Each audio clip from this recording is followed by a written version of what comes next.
This is Chris Kell with the next question in our 10-minute trainer fact, understanding progressive resistance. And what this really means is how do we make things harder in order to get better results? So we're going to talk about that. And first and foremost, let's talk about how our circuits work.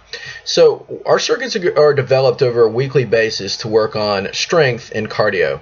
Certain days are going to be focused on strength, and certain days are going to be focused on cardio. On strength days, the goal is to focus on making the exercises more difficult. For example, if you start with push-ups with your hands on a kitchen counter and then you move your hands down to the floor, okay, you're lifting more weight because you've made the exercise harder. Okay, and that is the goal of that day, is to start, maybe on an easier level on day one, and by the end of the month, we're down to the floor with a similar exercise. So we've made that exercise harder, therefore we've gotten stronger. With cardio days, the goal is you'll be given a circuit, and the goal is to perform that circuit as many times as you can in the allotted 10-minute period. The goal with cardio is get the heart rate as high as possible, move as quickly as you can, and try to increase your work capacity. So the idea is if you can repeat the circuit for three rounds in day one, that's kind of your baseline. By the end of the month, if you can do it for 8 or 9 rounds, you're in much better shape because you packed a lot more work into the same amount of time. So we try to separate those two things and just work on them on different days, so you're getting both stronger and in better cardiovascular shape throughout the month, and thereby your body fat is dropping and you're getting in better shape. So the key to progress, regardless of what you're doing in the gym or anything else, this is the X factor, is to add rounds or difficulty to whatever you're doing. So make exercises harder, add weight, go harder on the treadmill, whatever it may be, but that really is the key, and that's how it applies to our circuit. So with cardio formats, we do most of our cardio workouts in what we call time circuits. With a time circuit, you're going to be given 2 to 4 exercises performed back to back for a period of 8 to 12 minutes. Generally, our circuits are 10 minutes, but we might make them just a little bit longer or shorter.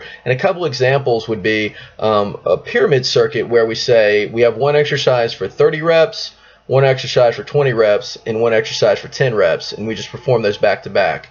Another would be a countdown, where we take 2 exercises and perform 10 reps for each one, and then we start over and we perform 9 reps for each one, and then 8 reps for each one. So we count down to 1 by 1. So we want to see how far you can get up and down that ladder in a period of 10 minutes.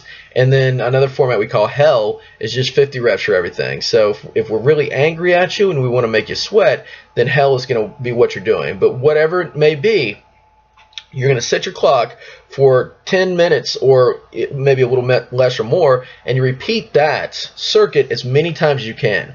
That total is what you're going to post in our forum. Okay, that is your score for the day, and that's how we know what you did. The goal is to increase that total. So once again, if you get 3 rounds of hell in week 1 and you're getting 9 rounds of hell in week 3, you're in better shape because you've packed more work into the same amount of time. Now for strength, we do most of our circuits interval style, okay? So we take 2 exercises, like a push-up and a split squat, and we perform those things back to back for a period of 10 minutes. So for example, I'm doing my push-up for 40 seconds, I rest for 20, and then I move on the next minute, I start with my squat or my split squat, and I keep performing those things back to back until the 10-minute mark elapses, okay? The goal is to make these exercises harder, and what I tell people is we'll give you, in these videos, we give you several levels to work with. Okay, you choose the level that you can do on that day, and then the goal would be to move up to the next level. Okay, so if you're able to say do a level 1 split squat where you're coming up and down, your back knees drop into the floor, and you do it with good form, you make it all the way through the interval and it's fairly easy, or you can do it, then you add some weight. Okay, so you hold weight, okay, and then it's difficult again because we've added difficulty, and that's the key. If you can make it through the entire interval at that specific level without failing, or breaking, without the form breaking down, then you're pretty clear to move to the next level. What we want you to record is the best level for the day. Okay, and if you look at our example, we have a push-up where in round 1 I performed level 1. Okay, I was able to do that, so I moved up to level 2. Okay, but that was difficult, so then I moved back down to level 1 for the third one because I was getting fatigued.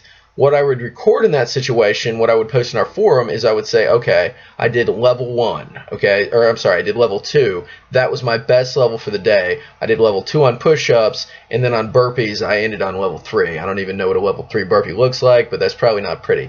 Point being is that that's how we score our circuits, and that's how you know from day to day whether or not you're getting better. Okay, so that gives you an easy way to compare your progress, kind of to look back on how you're doing that month, and to see that progressively you're getting in better shape.